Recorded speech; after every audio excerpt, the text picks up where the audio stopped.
where the treats at. Is this the passing of the torch, right? Is this what this signifies?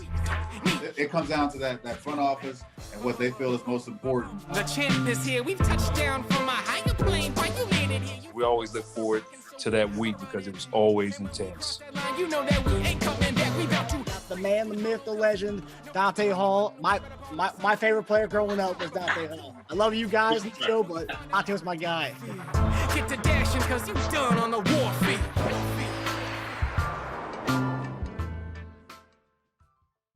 This episode of Chief Concerns is brought to you by BetOnline.AG. BetOnline.AG is your number one source for all your basketball info, stats, news, and scores. Get the latest odds and lines, including the latest player reports for this year's pro basketball playoffs. BetOnline is always your sports information headquarters this season, as we have you covered for all your sports wagering needs. Basketball, MLB, NHL, right to UFC, and boxing. BetOnline is the fastest and easiest way to get your betting info, including live betting options and your favorite casino and card games you can play right from your home. Head to the website today or use your mobile device to get in on the action. Be sure to use our promo code, that's BELIEVE, B-L-E-A-V, to receive your 50% welcome bonus on your first deposit. Bet online, where the game starts. Hey guys, welcome back to another episode of Chief Concerns. I'm Marcus Dash here with my brother Teja Dash. You guys remember from our post-draft show recaps, and he's filling in for JD this week. JD is not joining the show this week. JD will be on next week. So yeah, looking forward to having JD back for some training camp coverage, Chief Concerns episodes. So obviously lots to get into. Last time we saw Teja, I think we were all happy about our draft. I think most of us gave it an A, B+. But now we're starting to see the fruits of their labor. We're starting to see the guys that we talked about in the draft show come alive in this in the first couple days of training camp. Yep. So lots to get into this week. Lots to get into. So we can talk about the running backs. We're going to talk about the receivers. Something that's not getting a lot of press is the return man talk, which we didn't really, that was a big key for us last year, as to not really finding a guy. So we're going to get into all that. And ironically, awesome a punt return is one of the biggest things that broke open the Super Bowl. Yeah, I know. Well, but the thing was, it was kind of a revolving. We'll get into that, but it was kind of a revolving door at that punt return spot up until Tony got there, and then we didn't really have Tony when he was here, and then it was playoffs where he got consistent Tony. Hence, and that was a big key in the Super Bowl because we had a guy. But nonetheless, so we're gonna get into it. I just want to give a shout out to our guy Corey, the artist Chief. He made last time I called him Corey the artist. He gave me a DM on Twitter saying it's Corey the artist Chief. So, I get it right. I just want to give him a shout out, and I want to give a shout out to Jordan Spector for donating those paintings to us. And we are still collecting names and getting people to retweet for the giveaway that we're gonna be doing here as preseason begins and all the way up into the regular season. So we got a lot of giveaways to give out. So just want to make sure you guys go to the Chief Concerns Twitter page and retweet the pinned post at the top of our Twitter page or whatever, the X page, whatever the hell they call it now. But yeah, so lots of good stuff to get into today. So we're gonna begin. Teja, so running back room. So this has been an interesting one. So, after the Super Bowl, well, probably once mid-season last year, once we saw Pacheco was the guy, I think people weren't even thinking about the running back room being a thing. And they just, it's just Pacheco and McKinnon's world. And that's, that's the way it's going to be. But post Super Bowl, Pacheco, torn labrum, has shoulder surgery in the offseason, broken hand during the playoffs, gets a hand surgery. And so now we're seeing him. People thought he was going to come out in the PUP, was not in the PUP, comes out. He's been there all throughout training camp, has a yellow jersey on, non-contact jersey. So he's participating in everything, but he can't go full 100% because he's still got the non-contact jersey on. But then you have CH, who a lot of people thought was going to get cut. We didn't extend his fifth-year option. A lot of people thought he was going to get cut this offseason. We're seeing him get RB1 reps. We're seeing our guy, Deneric Prince, friend of the show, who came on our show earlier on in the offseason. Yep. He's been getting a lot of RB1 snaps and reps. A lot of people thought that was going to happen. And it's actually, last year we had the Pacheco hype. This year we got the Prince hype. And as we're calling him, the Prince of the Kingdom. And then obviously Jerick McKinnon has his role I don't think anyone's going to supersede what he's doing as far as a pass protection standpoint and also pass catcher on the backfield. Although Deneric Prince has been tearing it up at training camp as far as pass catching. But what do you make of how the running back reps are going right now? And I know today, Saturday's practice, CH wasn't there, so you saw a little bit more to Deneric Prince getting more RB1 reps today, which was interesting. I think Andy's going to speak here in a little bit, but we don't know what CH's injury was, why he didn't play today, if it was an injury. But what do you make of the RB1 reps? And I think the big conversation is, are we going to carry 4 running backs this season? So I took a look at last year's initial 53-man roster. So we started out with 4 running backs, 5 receivers, 4 tight ends, and Michael Burton at fullback. So which position group gets the extra position bump? I think tight end's pretty safe at 4. Receivers we'll get to in a few minutes. I think we go with 4 running backs again. I don't think I was one of the, I know you guys were part of the kind of Pacheco doubter team, and I was a part of that as well. I don't think we're going to have as much as a guy as people think that Pacheco is going to be. I think we have 4 guys with pretty different skill sets.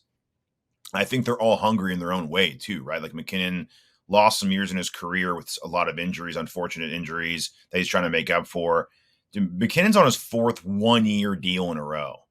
So that guy's constantly fighting for his next contract. He just stays hungry, right? And obviously the much publicized problem with running backs now, even for the high end one. So it's like look at the guys that can't even get jobs, right? So you have guys like McKinnon who are like, I have it, but it can go in a second. Look at some of the former Pro Bowlers and all pro players that are jobless right now who, are going on shows every day to try to sell themselves. So I think that's another guy. He's got something to prove. Pacheco wants to prove he's not a fluke. And it's not like he's the bona fide starter anyway. He had averaged 12 carries per game in the postseason. So I don't think he's out there thinking it's his job by any means. You got the Prince of St. Joseph out there getting rave reviews, is trying to make the last spot. And then you have a guy who, like you mentioned a minute ago, has drawn a lot of hate from Chief fans at CEH, whose 5th-year option was declined, much like the Raiders did with Josh Jacobs last year, which I'm sure they regretted. Does he have a bounce back year in a contract here and finally stay healthy? His contract's in the line and he's 24. Would it surprise me? Would it surprise anyone if CEH was our best back this year? Would it surprise you if CEH was our best back? I mean, no, just based on the way things go. And I think the late great Therese Paylor always said the contract year is always undefeated. Yeah. And Josh Jacobs is a great example of that. A guy who's had, solid career up until this past year. What happens? That last year they pound the rock. They're pounding the rock in the Hall of Fame game. And everyone's like, wait, what? They're going to trade him. And then all of a sudden, no, he played the whole year. I think I looked at a stat the other day. It was like week 6 on. He had like 20 plus carries, just carries alone, for pretty much the whole season from like week 6 on. And I could see, I don't know, based on the way all the offense goes, it's not like CEH or Pacheco's going to demand the ball. So I could see CEH continuing what he did to start the season out last year. But that's one thing. His career's kind of been hindered by all injuries. of a sudden be his healthiest season. That's not going to surprise me either. And the thing with Pacheco too, it's like another reason. It's not talent either. I just don't think he runs really hard, man. He runs right into contact, full speed, and he gets cracked. So those nicked up injuries are going to keep coming, and they just are. So I wouldn't bet on Pacheco being our leading carrier this season. I just wouldn't. We have too many guys. We don't have any big commitments to any of them, and it's really just a hot hand. Well, it's a hot hand approach, and also I think we kind of talked about it last week on our episode, but the fact which I'm good with, by the way. What's that? Oh, yeah. I mean, that's kind of the way, the committees are kind of the way everyone's going right now with the running backs. Anyway, that's, also prompted in this whole running back conversation. Teams are moving towards that, where they have guys who kind of specialize in one thing, like the McKinnons of the world who specialize in the pass catch, pass pro, which, we've had that for a long time, but I think we're starting to see more teams having a third down back specialist and having a bunch of guys who do a lot of and have 2 bruisers, but multiple bruisers, because bruisers get injured. They just do. like you said, with the way Pacheco runs, he's going to get a lot of dinged up injuries. And it's also starting the season off. And that's also another thing, too. I think starting the season off, I think they're going to kind of work him back slowly. And that's why we're seeing Deneric Prince get the amount of love he's getting and the reps he's getting. And the one thing that surprised me with Prince, which is something that Pacheco, that was one of his, I guess, pros and cons to his game. One of the cons to his game was not really much of a pass catcher. I remember last training camp, pass protection was an issue with him, but not really much of a pass catcher. Deneric Prince, if you look at his body of work as far as college-wise, didn't really have many catches out of the backfield, but he's showing that he can be this pass catcher out of the backfield, and he's also has this kind of like Pacheco-like running style where he's kind of a masher. So he's kind of showing a little bit of everything. When we had him on the show, he talked about how he's a 3-down back, and that's his goal, to never leave the field. And then I think a couple of days ago during the training camp pressers, he talked about being the 3-down back, and that's who he is.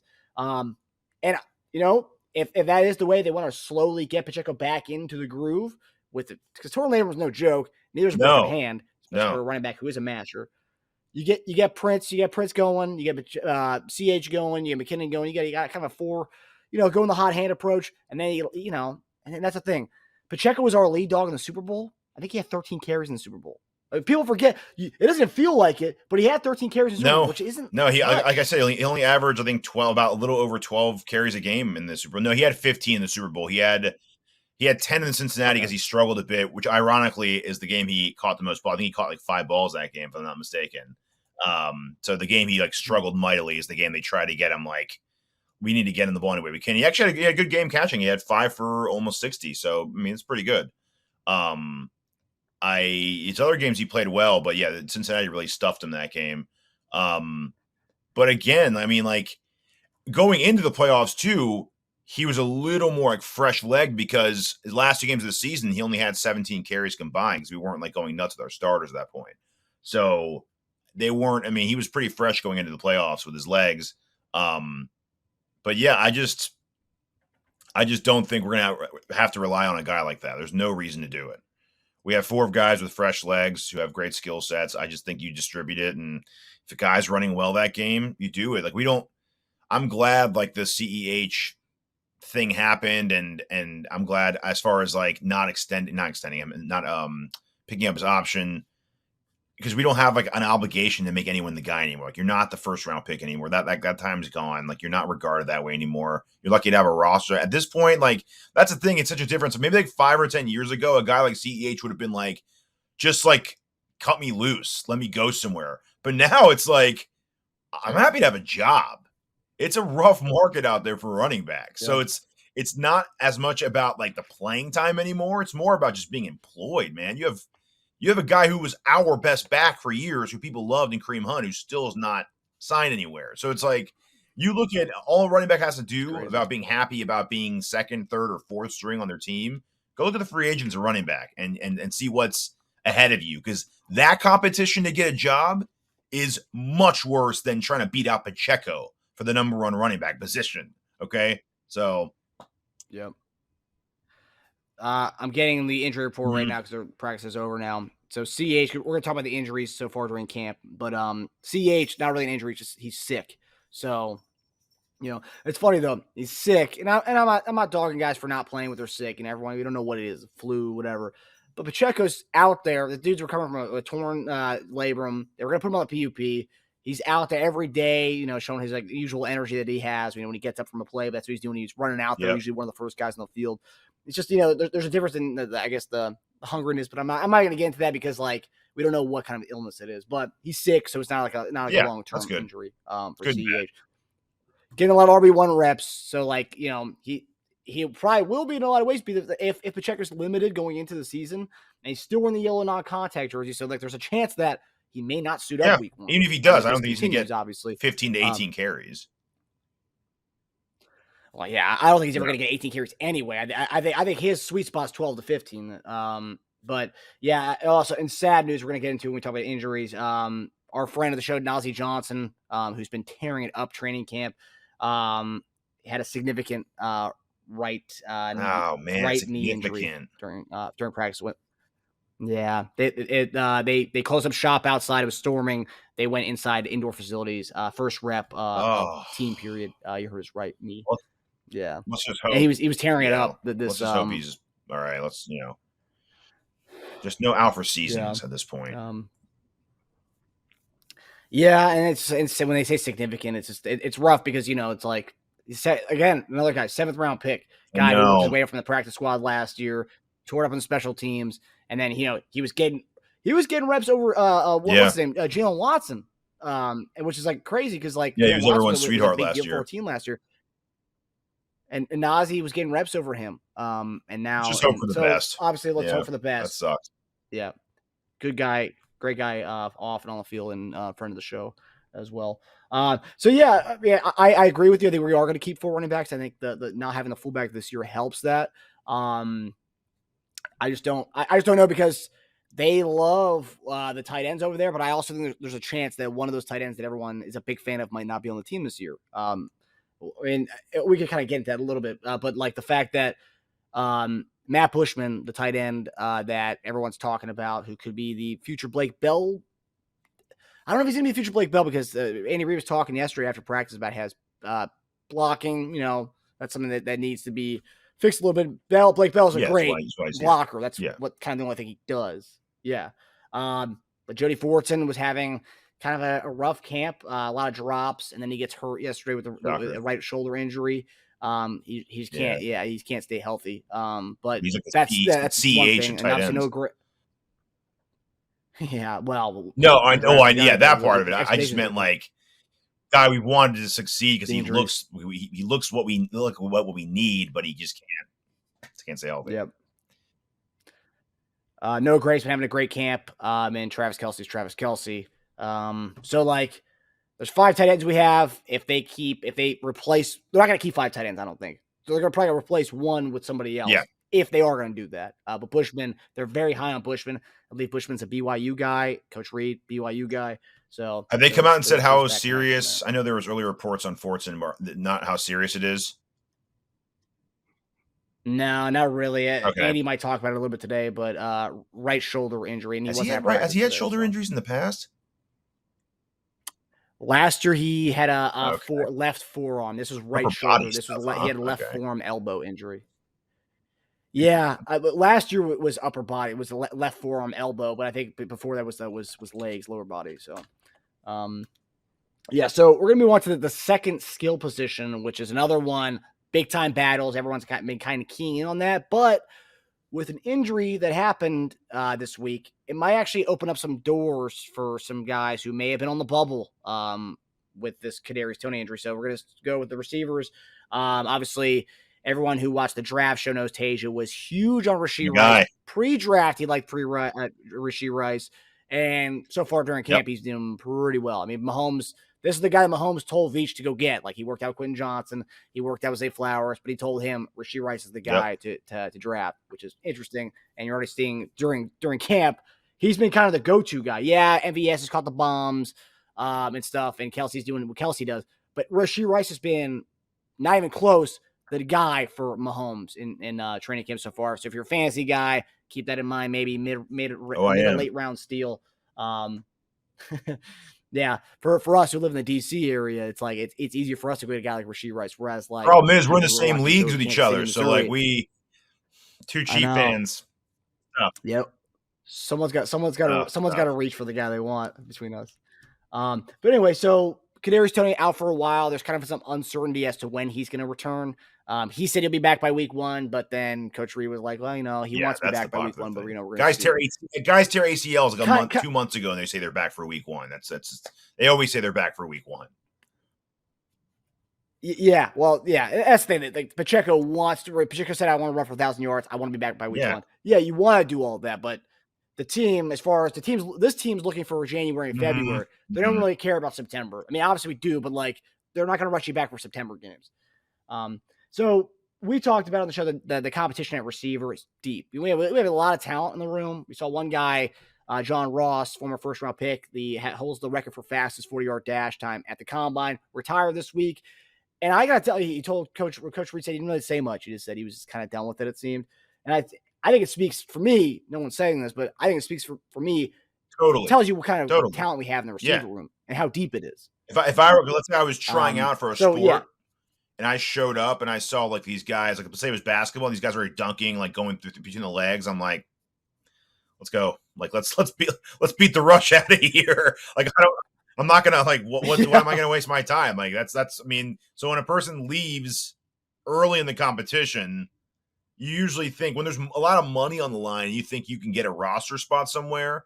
Because if you're thinking about it, I know we're going off tangent a little bit, but if you were a receiver trying to make your return, Kansas City is a great place to go to. You're like, okay, like who are these guys? Like their number one receiver is a guy who like hasn't played more than like 7 games in a season. Like, come on, like MBS, a straight line runner. I'm good. Like I got Mahomes.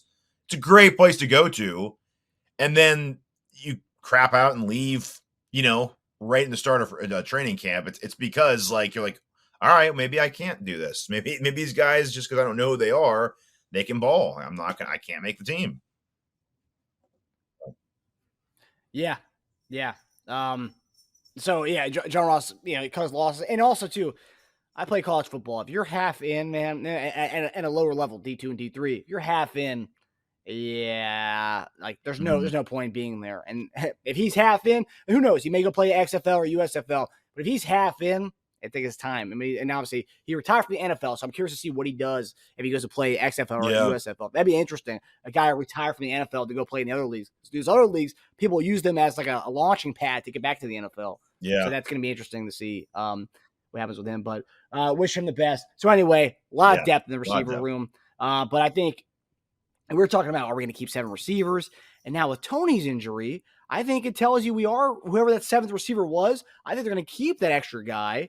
And I don't know where that's going to come from. I don't know what position group that's going to hinder, but you need to keep him, especially when your number one guy or so-called number one guy is out with this injury. For those who don't know, partially towards meniscus, had some cartilage in there that they scoped out this week. So he's on track for week 1, as they're saying, but we don't know. So my question to you is, you're hearing a lot of noise about Rashee Rice. We're hearing noise. Even Richie James looked good during camp. MVS, I haven't heard much about MVS. We've heard a lot of good things about Justyn Ross, who's been working out with Mahomes all offseason, getting some wide receiver 1 reps with the first team. But what do you make of the wide receiver room and what you've heard from camp so far, the clips you've seen? And obviously, we'll get to Justyn Ross a little bit. That's our guy this year. That's our Josh Gordon this year. Josh Gordon this year for the Chief Concern show. Hopefully he has got a better outcome than the Josh Gordon situation. But anyway, what do you make of the what you're hearing and what you're seeing from the wide receivers? So far? I love what's going on. I think receivers, the group that we talked about earlier, is the group that gets the extra spot for the Burton loss, the fullback loss, really, making it 6. So I'll just go down each guy though. So I was a huge Rashee Rice fan. I loved him the entire process. I thought he was a perfect Juju replacement. And you can see why through the clips. I know the PFF guys, a lot of people had some draft analysts had a lot of biggest problem with Rice is that although he has the speed, it shows up, he tends to kind of contact his cornerbacks. He like almost looks for it. It's good because he's a physical guy. He's got that like Pickens throw you to the ground type thing, but he unnecessarily looks for contact. So even in the clips I've seen where he's caught these balls, the cornerback's like right on him. But the good thing about that part is his best asset and his best attribute is that he's great at catching contested balls, like incredible at it. So yeah, I mean, you can have guys draped over you and you maybe not get the separation you want in a guy, but if your best attribute is catching contested balls, then I don't think that's a big deal. And Mahomes is a guy that's going to be running around doing the scramble drill. He was one of the best scramble drill receivers in football. So huge Rice fan. And if there are a lot of guys getting Mahomes, I keep hearing another guy is getting Mahomes trust. The beauty of it, our situation with Kelce too, is that I don't think any receiver is ever going to feel the weight of the world on them. Like they're all basically our number 1s and number 2 at all times with Kelce there. So you're never going to come in having guys be like, oh, I have to become this guy. So Rashee Rice, It's great for him to come in and have no pressure on him at all, just to go and develop, dude. Just to catch a couple balls, progress, gain my trust, and I'll go to you. I mean, when you have Mahomes telling you that, that's all you need, right? So I'm not surprised by the Richie James reviews. If you go by stats for our guys this year and last year, I think he beats out any of our receivers from last year. He beats out in receptions. He has 57, 569. Yes. Only thing MVS beats him out as yards. Everything else, James wins out. So I wouldn't be surprised if James comes out to be our number one and statistically when you look at the end of the season. Skyy Moore is progressing and gaining his trust. MVS is what he is. His role is carved in stone. He's just the deep lines, long receiver. I like Tony a lot. The problem is with the injuries he's had, it's just so hard to rely on him. And I think receivers, one of the groups that if you're going to have a guy like that injured, it's a great group to have it with because there's so many guys that can step up and become that. And I don't think Tony's this well-established receiver to the point where we're like, oh no, what do we do now? Like Tyreek Hill was still here and he had that injury that Tony had, we'd be a lot more concerned because it's like, who's going to step in to be Tyreek Hill? We're not saying that about Tony. Who's going to step in to be Tony?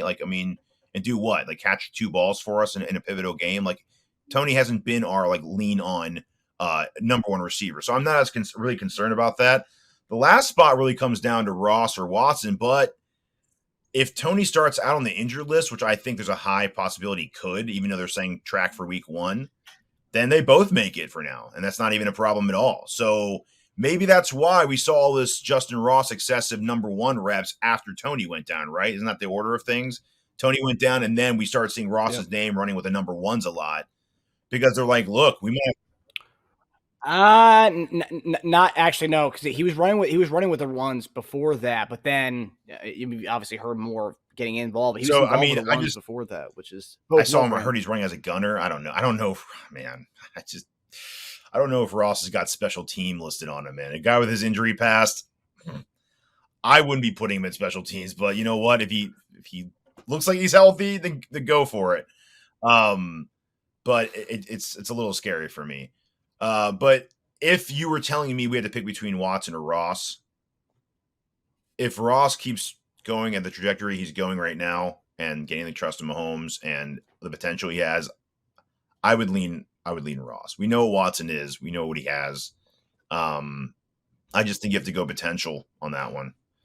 Now, if Tony starts out on the injured list, all this is moot and they're both on the roster. So I don't, I'm not. And the problem with Tony also is can you ever say he's our guy, right? Because I think he's going to be battling injuries all year. I do. I don't think he's going to be on the injured list and be out for the season. I just think he's going to be nicked up a lot. His playing style, he takes hits too. He takes awkward hits. He takes a lot of hits in move when he's twisting and turning and gets nailed again. It's just oh man. The kind of hits that Debo takes, but imagine Debo without his armor. And even Debo gets injured. Debo gets nicked up a lot. He's a big dude compared to huge compared to Tony. So it's I just can't see how you can't. I mean, and we have the right amount of receivers to account for that. So it's not if we were paying Tony a lot of money and we had to cut down on the talent of receiver because of it, then that would be a problem. But we have a bunch of Tonys, so I don't think Tony's injury is a big deal, and I think I love our depth at receiver. Yeah, I love the depth of receiver. I think Skyy Moore's another guy. I didn't mention him in my opening to this, but Skyy Moore has been tearing it up at camp. He's more confident. His routes look great. His get off of the line. Yeah, I've seen some of the one-on-ones where he's just demolishing the DBs. He's looking really good. He's a guy that I could see him. Obviously, MVS, like you said, has his role carved out.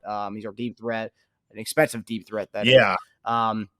Based on the rates that everyone's paying receivers right now. Well, I think that's something. I'm sure it's a later conversation, but that's something. If Ross can keep developing, I think Ross can possibly maybe take on a little more of that big play MVS ability.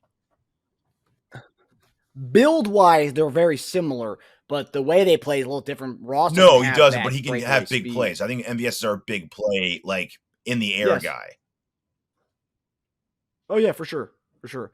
Ross, I mean, well, I'll talk about Ross in a second here, but man, I could see Skyy Moore and Richie James really having probably a top or 1 and 2 as far as numbers, as far as catches, receptions wise this year. Maybe not touchdowns so much, but as far as receptions, I could see both those guys leading our team, leading receivers in receptions. With I can see Richie James and Skyy. We're seeing it right now between Richie James, Skyy Moore, and Kelce. The crossing routes, the rub routes that those guys could have, just the possession aspect that those guys can provide to this offense. It'll be pretty fun to see kind of the move the chains. And having as many move the chain type of guys, we haven't really had a lot of many move the chain type of guys in the Mahomes era. Really, we haven't really had that. We had a lot of like gadget guys, little speedster guys you can toss a little bubble screen to and they can get some yards. But having two receivers who you can count on as far as the yak, the breaking tackles, and also just being able to get the first downs, and finding their way across the middle of the field. I'm excited to see how second-year Skyy Moore looks, and also how Richie James looks in this offense, and he's looked great so far during training camp. And I don't know why it's surprised anybody. Why? Because he was in San Francisco, and he wasn't like the top guy there, or when he was in New York. I He was know. the leading guy last year. And I always forget the stat. He was ranked the number one receiver last year as far as balls that were supposed to be incompleted. It's some ridiculous stat. Obviously, ridiculous It's not stat. ridiculous when Daniel Jones is your quarterback. Analytical thing. It's true, but it was like one of those ridiculous stats. I don't know how they get those numbers, but he was the number one guy in that category. But Justyn Ross, I don't know if it's the story so much that I want him to succeed that he has. Getting that spinal disease that he had. It wasn't an injury. A lot of people think it was an injury. It wasn't an injury. Condition, yeah. It was an illness or whatever. It was condition. And that, and then, coming back, and no one thought he was going to play football game. He came back, didn't look right that last year at Clemson. He still played, though. He still had decent numbers, because of the whole thing that he had. People thought he was going to be like a 6th or 7th round person. And, 6th or 7th round. He goes undrafted because red flags, medical red flags. No one want to take a risk on it. But we did. We were the team that claimed him. We did the same thing with Trey Smith. No one wanted to touch him with the medical red flags. We drafted him in the 6th round. But we give him kind of a red shirt year. Let him sit out, get right. He's been doing well this offseason. He's been working with Mahomes. Apparently, he's been pretty much with Mahomes at Mahomes' new place that was featured in the Netflix special. He's got a little turf field behind his house. He's been working out with him at that place, which is great. Also, just getting the familiarity. Mahomes has praised him, saying he's really comfortable with him. The coaches have talked about it. I think he's a lock to make the team, because I think it's so much so that, like, if you were going to stash him on your practice squad, that's not a guy you want to stash in your practice squad. High profile name, everyone knows who he is. He's got a big story, and also you're praising the crap out of him from May to now. And also, you're promoting him and getting picked up by somebody. Squad. Yeah, I don't see that happening at all. And I think he's also one thing that I've heard from our receivers coach to Nagy and Andy, they talk about how different he is than all the other receivers, how the big body and like the long frame. Because like if you look at him and MVS, both 6'4" guys, both tall, lanky guys, but they just play so much different. One's a deep threat, one's kind of a little bit of everything. He's made a one-hand snag on McDuffie, which was in team drill. Awesome. Ball placement was really good on that, but it was still a one-handed grab. He had one diving catch out of bounds, didn't get his feet in, looked great, but also showed, hey, like he can he's taking hits, he's diving for balls. Like that spinal neck thing he had, that spinal fusion. I mean, that's not really at play here. And then I think yesterday during team, he took a nice little lick. Someone gave, I think, was it Justin Reed? Forgot who it was, but apparently he got a nice little hit in the middle of the field. But hey, he's taking hits in team. The guy's cured from his injury. I mean, the whole spinal fusion thing. I mean, everyone needs to get that out their head. As far as special teams, you talked about him being gunner. Apparently, that's one of the big things he's trying to do everything to get a job and stay on the field. He's doing special teams. I think I saw him catching for punt returns and kick returns. That's never going to be a guy who's doing punt returns or kick returns, even when before the spinal injury, he wasn't doing that stuff. So like him doing that, I get it. He wants to stay. He's doing whatever he can to stay on the team and stuff. But yeah, as a gunner, I don't think he should be. He should be far away from that. And I think they know that. There's, letting him do all the stuff that he's got to. I don't think there's no way if he makes a team, he's going to be playing any special teams. There's no chance. Maybe all hands team, but onside kick, possibly, but that's about it. But yeah, I'm excited about him. I like the fact that we have Ross and Rice. I mean, I know Ross second year technically, but you have his first year in the league, and you have Rice, the R squared, as we made the graphic on Twitter yesterday. The R squared, those two guys who could be the future of the receiver room. I know people may joke about that, and I think Lance the Spoken, he talked about how people are putting too much pressure for Justyn Ross to succeed. I don't think people are putting too much pressure on him to succeed. No, there's no pressure. It's full of like early first and second round picks. There's no pressure. I know, but I think it's just that I know what Lance is saying because he was a big name and people want Ross to succeed so bad. I think it's a bonus if he succeeds. No one's counting on him on succeed. No one's counting on him being an integral part of the offense. If he does, then it's like, whoa, we're stacked. But if he's not, then we're not hurting. That's why everyone said KC was the perfect place for him to come to. It's also the same reason why the other Ross came to try to see if he can like get back to his NFL, because it's a good place to come to. His player comp out of college, by the way, was Corey Davis, which I think is pretty good. It's a good comp for him. Yeah. Justyn Ross. I like that. I've always said if Jets got rid of Corey Davis, I'd love Corey Davis. I think he'd be perfect for the Chiefs offense. And also another thing, just want to throw this out there. Before the spinal fusion, Justyn Ross is supposed to be a first-round pick. Just saying. Just saying for all those people out there who just don't think this guy is worth anything. He's something, and he's gonna make the team. And I think for me, preseason, in the Mahomes era, especially since we've been kind of not been able to spend the last few years with Mahomes, and Jones, the big contracts we've had. I think preseason's become more fun to watch than we had in the past, whereas like we're literally relying on some of these guys to be playing in the first, second, and third quarters of these games. Oh yeah, relying on these huge guys. for us. Yeah, it really is huge. Like especially after this last year, we have a new formula. Now the formula is young guys have to step the hell up, and if there's any pressure, that's a pressure. But the beauty of Ross's position he's in, it's a really good position group. So it's like you don't have to come in and be, Corey Davis, or I've also Mike Williams. You don't have to be Mike Williams light on our team. Just slowly just get integrated and just get his trust, man. That's what they keep saying. And I think once you have Mahomes' trust, I don't think he gives a shit about who, where you were drafted, how much money you make. I don't think he cares about any of that. And all that was stopped the moment Tyreek Hill left. All the whole, you have to throw to this guy, you have to throw to that guy. I don't think he wants to throw to anyone. I think he kind of has to throw to Kelce a lot for a lot of reasons. But I mean, I just think he wants to just sling it whoever is open just for a split second. Yeah.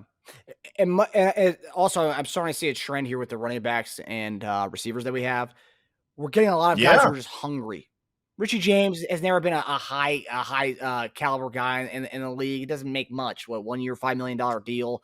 Justyn Ross, undrafted guy. Skyy Moore, second round pick. Yeah, I know we have 2 second round picks on the team, but Rice and Skyy Moore are still guys trying to prove themselves. One's a Western Michigan guy. One's an SMU guy.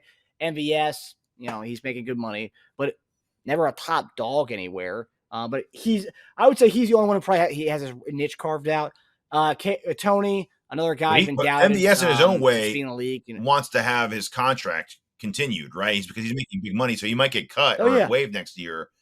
He's playing to see okay, I'm worth that money you want to keep giving me. So it's still important for him too. Yeah. It's a collection of skill players who are scrappy guys just trying to showcase themselves with the best quarterback in the NFL.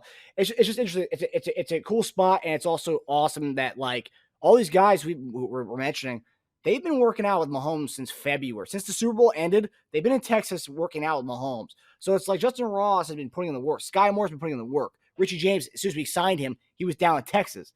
Rashee Rice was down in Texas. Obviously, it was pretty much a tryout, but he was down in Texas. All these guys have been working their asses off, and so they've been working with this timing. And so, for me, when people ask me, "Oh, who's gonna be the number one guy this year?" I don't know, because it could be anybody at any given week at any given time. It's never gonna know. Just like last year, it's gonna be a different person each week. And I think it's the same thing this year, but early indications point to Mahomes liking Rashee Rice and Richie James. That's as of this week. We'll see next week. Next week it could be a different guy altogether. It could be Justyn Ross. Right now, do you think we have a 1,000-yard receiver? Do you think we have a 900-yard receiver? No. 900. Who I think we'll have a couple 700 and 800 guys maybe. Because last year we had the 900 with Juju. You had 700 with MVS. High sixes. 687, I think. Yeah. I mean, I think we're going to have a lot of guys in the 500 to 800 range. And I'm fine with that.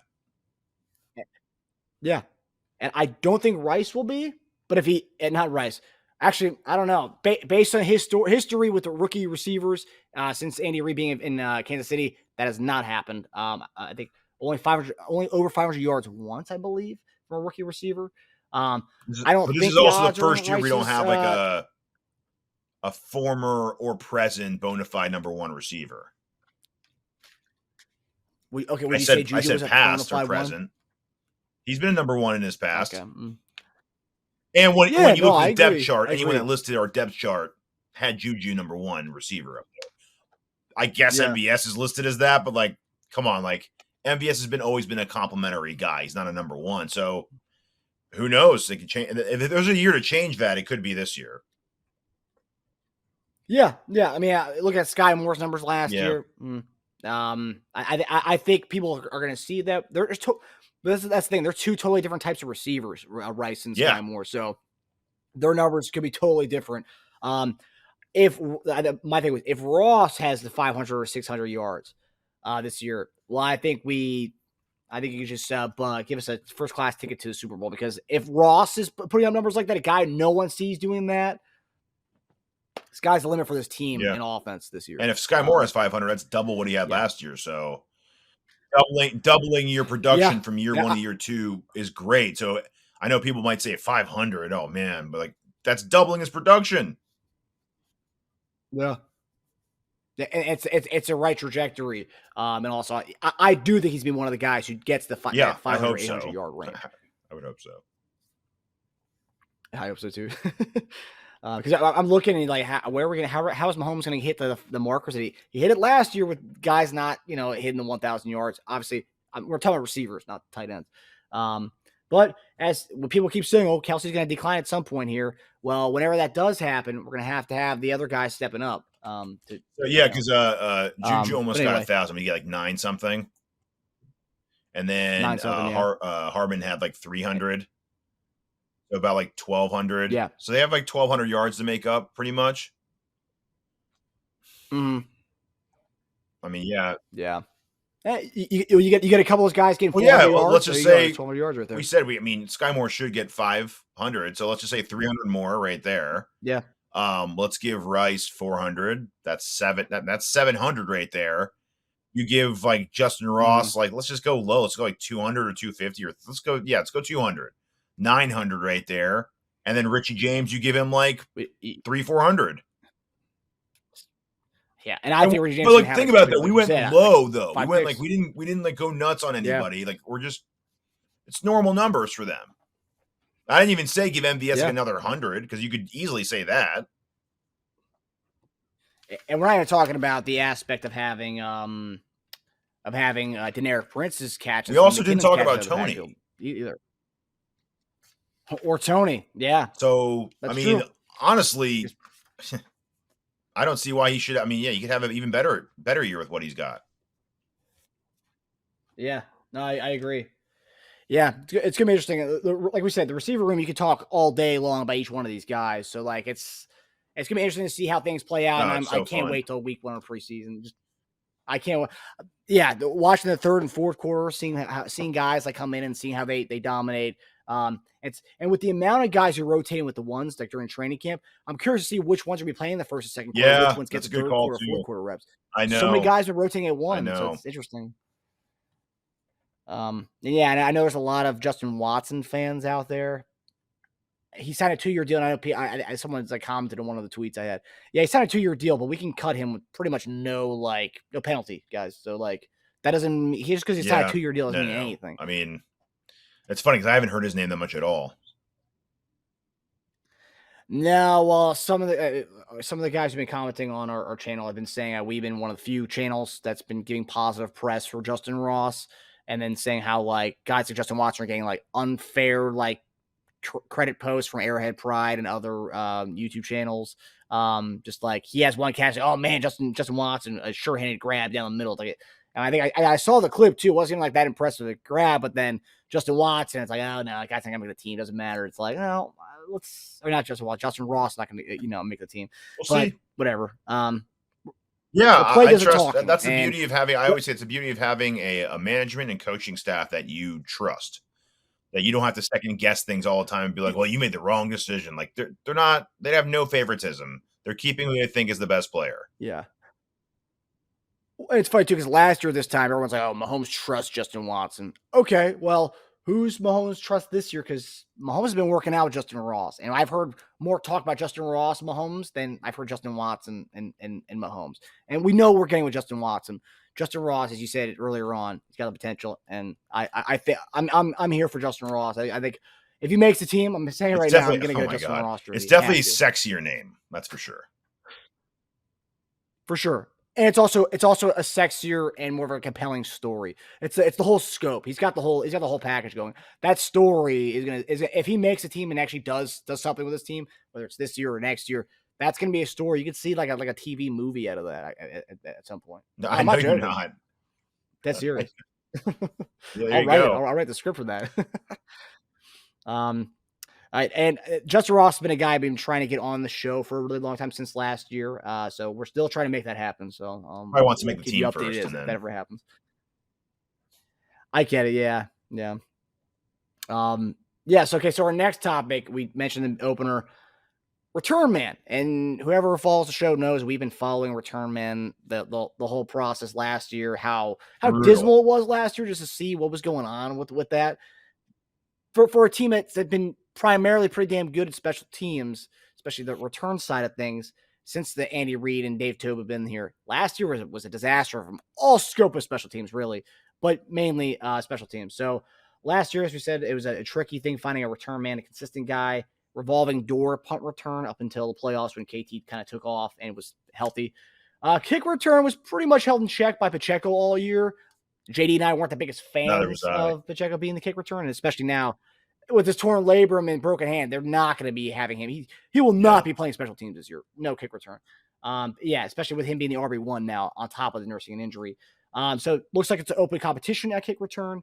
Going back to the Kansas City Chiefs last year, we used 4 different punt returners last year. And I don't even know if that's even counting Justyn Watson. So you did Skyy Moore, McCole Hardman, Tony, and I think, Justyn Watson was even back there. He had that one fair catch one game, which is pathetic. And then Chiefs fumbled the ball seven times on returns, losing 5 of them last year. A lot of muffs last year. It was. I think when they put Watson back there, it's them concerned about like it not being fielded correctly. I think they know he'll catch it.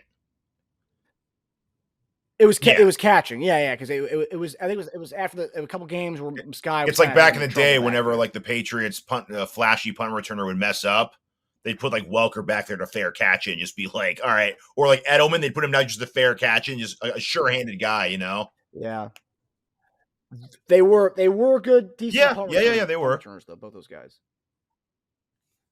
Justyn Watson is not a punt returner by any means. That guy, I mean.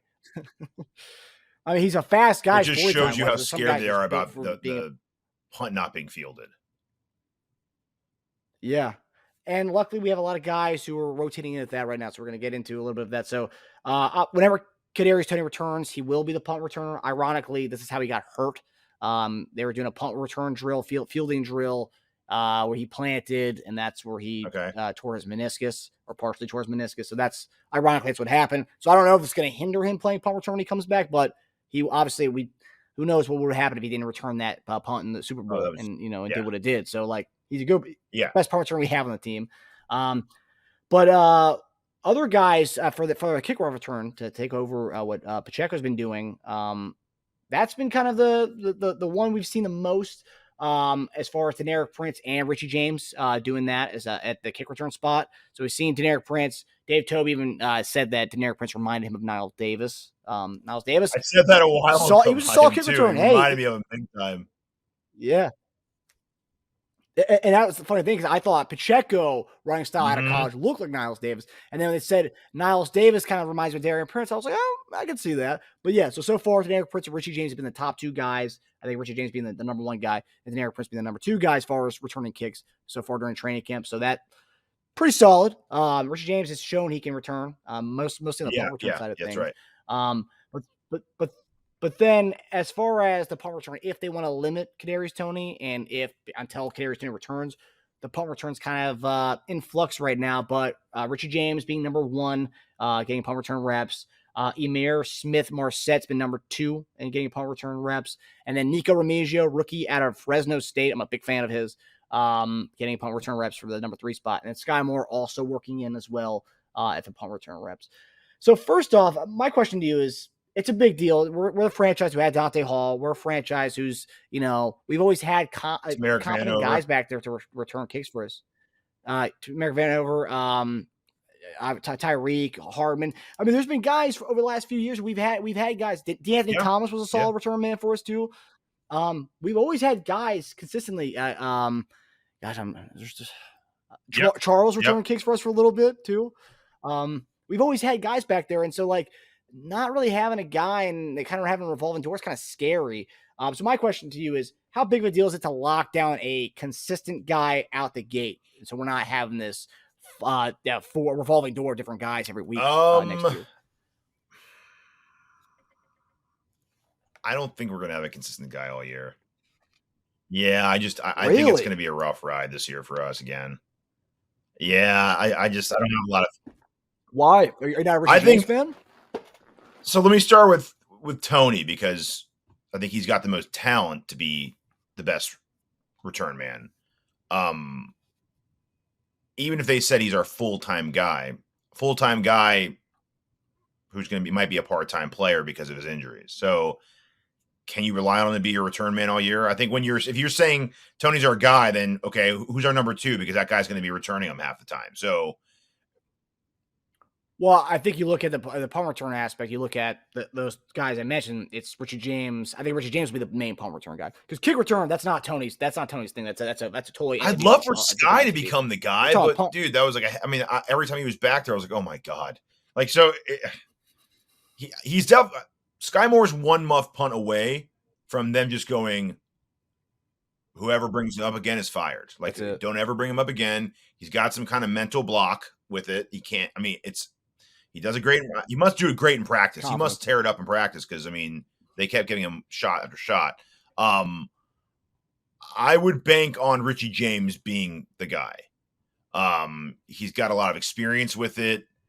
He returned punts last year for the Giants and previous 3 seasons for the Niners. He returned kicks in 18 and 19 for the Niners too. He took one to the house, actually.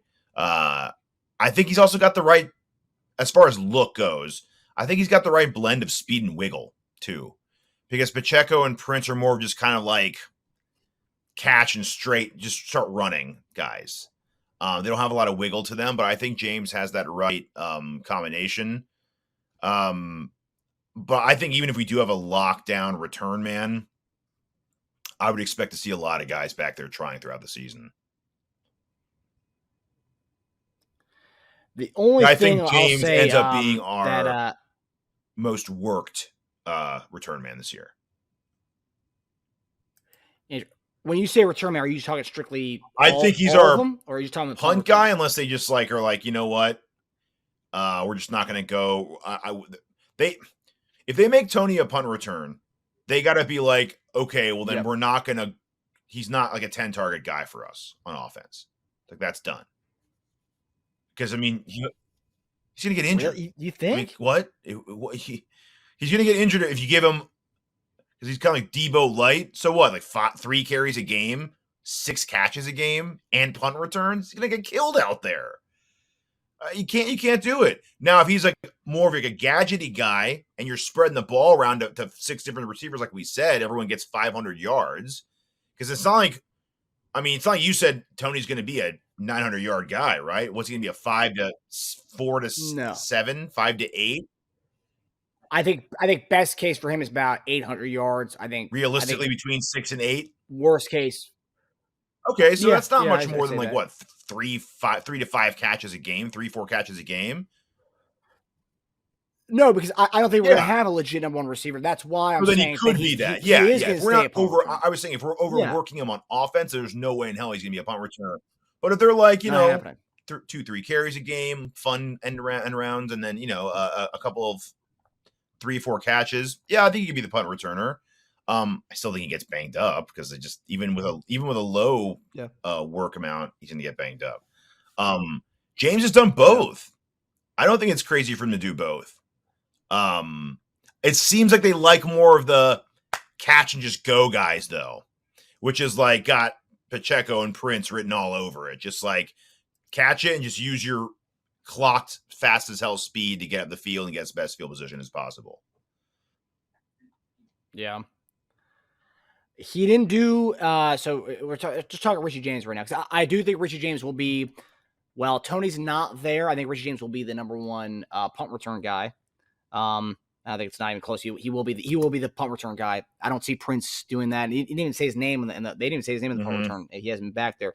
I think Remigio could be that. Remigio was a solid return guy in college if he makes the team. That's another guy we didn't even mention. Yeah, because all the 10 receivers we if have. Ross and Watson are on the block, then Remigio's already on the bus. Yeah. Yeah. But he's a guy who could be on the practice squad, and I think he could easily get there, and it would not be like, someone's gonna snag him from that. But the one thing I'll say about which when we signed Richie James, I remember I was happy about the signing, but then you had the Giants fans and you had the Niners fans comments like, "Oh, I hope that guy's not returning punts or kicks for you because that guy is a fumbling disaster." Now they're talking about this, that Richie James being our potential return man. I'm going to his stats here. Ooh, man. So in his career, going back to 2018, he has 7 fumbles on punt returns. 2018 he had 2. In 2020 he had 2, and then 2022 Giants fans. This is the one that I heard the most was he had 3 fumbles last year. Being their I know. So like, I'm fine with him being a punt return guy in a pinch if Tony's not there, because I don't think Tony's in. I know that they say, "Oh, he could be wide receiver 1." Yeah, he could be. He's all talent in the world. Realistically, they're not going to give him the volume that a wide receiver 1 will get. He's not going to be a Justyn Jefferson. He's going to be a guy who has injury problems, who's on a team who spreads the ball around. I think I'd rather that anyway. And I think so that I'd rather a better 100%. punt returner than a guy who's not being overworked on offense, especially if it's not necessary. Yeah, no, I agree. And I think that's why he's going to be our punt returner when he's healthy, when he's all there. As far as kick return, he wasn't. Richie James was not a return. Kick returner last for 18 and 19 for the Niners. I think he was one of their main returners. Yeah. So 18 and 19 was their main kick, or one of their main kick return guys. 2020 he was not their main guy. He only had 4 returns. And then 2017 or 2022 he was not the return guy for the Giants, or kick return guy. So like, it's 2018. I could see them go. 25 yards. Not that I agree or don't agree. I could see them going Prince though, trying that out. Yeah, and I think it's a way to him to get more touches and feel more integrated too. And also too, they obviously like that kind of guy, right? Because Niles Davis was that guy, and it's the same team that had Niles Davis, and then it's the same coaching staff. 100%. Our guy Pacheco back there last year. They obviously like that kind of build. You know what that means? That means they don't want anyone going. Yeah, they don't want wiggle. Go north south, get as field as possible. Yeah, just get upfield. Which there's drawbacks to that. And I also think JD and I talked about a lot last year. There was times where Pacheco and this is coaching staff was telling him to do this. JD and I were not a fan of it. He was fielding the ball in the end zone and taking it out. Like, dude, just get the ball and get it at the 25. What are you doing? But hey, they have a strategy, and they want their guys to go get the ball and just take it out the field. And if Prince isn't getting RB1 looks, at least he's getting kick return reps.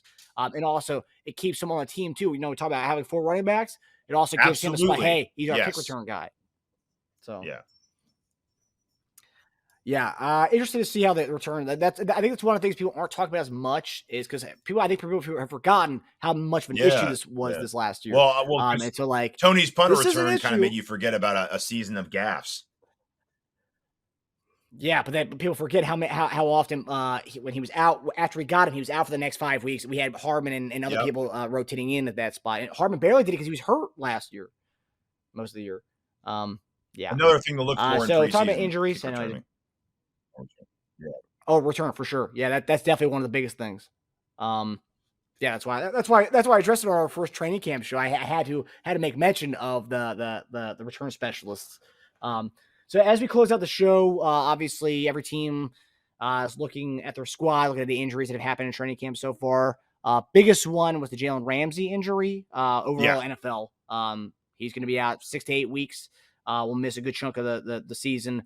Joe Burrow, Bengals fans, I know are very happy to hear it's a calf strain, but I'd also be, if I was a Bengals fan, I'd be questioning the calf sleeve, and then also having him play out there the next day. And he's obviously had something going on with his calf, and he had a calf strain. So be careful as far as Achilles. Yeah, but good as far as an NFL fan, I know there's obviously trash on Twitter all the time and just trash, garbage people out there who are rooting for people to get injured because they're not on their team. It's like that's trash. I want to see Mahomes, Joe Burrow. It's one of the probably the best rivalry, rivalry in the NFL. I want to see that. I would just they definitely better be careful with that because you've heard a lot of stories about before a guy blows his Achilles, he's having like calf problems, like lingering calf problems. So you don't want that to give out instead. Like that's a bad story. Yeah, 100%.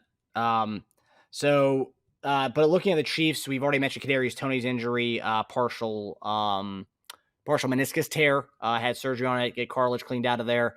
And then you also had Drew Tranquil, new linebacker, neck strain, was out of practice today, got hurt yesterday, the first day of pads. Jody Fortson, first day of pads, right shoulder injury. Mike Dana, calf strain, has been out. CEH was not there today because he was sick. Also, L'Jarius Sneed was out today with a leg injury. Apparently, he's had that all throughout the offseason. He's been kind of nursing that. Turk Wharton, who's on the PUP, mispracticed ACL injury. He's still recovering from that. And as we mentioned earlier on the show, our friend of the show, Najee Johnson, out with a lower leg injury that happened today at practice. Obviously, yeah, I mean, you can make a big deal about all these injuries, but so far, are you nervous about any of these injuries? Nothing as anything stands out to you. I know I'm not concerned was having a great camp here. I saw him out clips today. They were showing him walking around out there. He looked pretty fluid. No, he wasn't practicing. He was out there, like, you could tell. I mean, for a neck strain, I've been dealing with the neck thing the past like 2-3 weeks, dude. So I hear him on that. But when I was watching him turning his head and like looking around, I was like, hey, that's a good sign. I couldn't even do that 5 days ago. So the way he was turning around and watching people play, I was like, okay, like that's pretty good. I mean, yeah, you can't like wrap someone up right now, but that's good. I mean, it could be a lot worse than that. No, I'm not concerned at all, especially because we have Patrick Mahomes. So as long as he is healthy coming out of camp, then I feel great.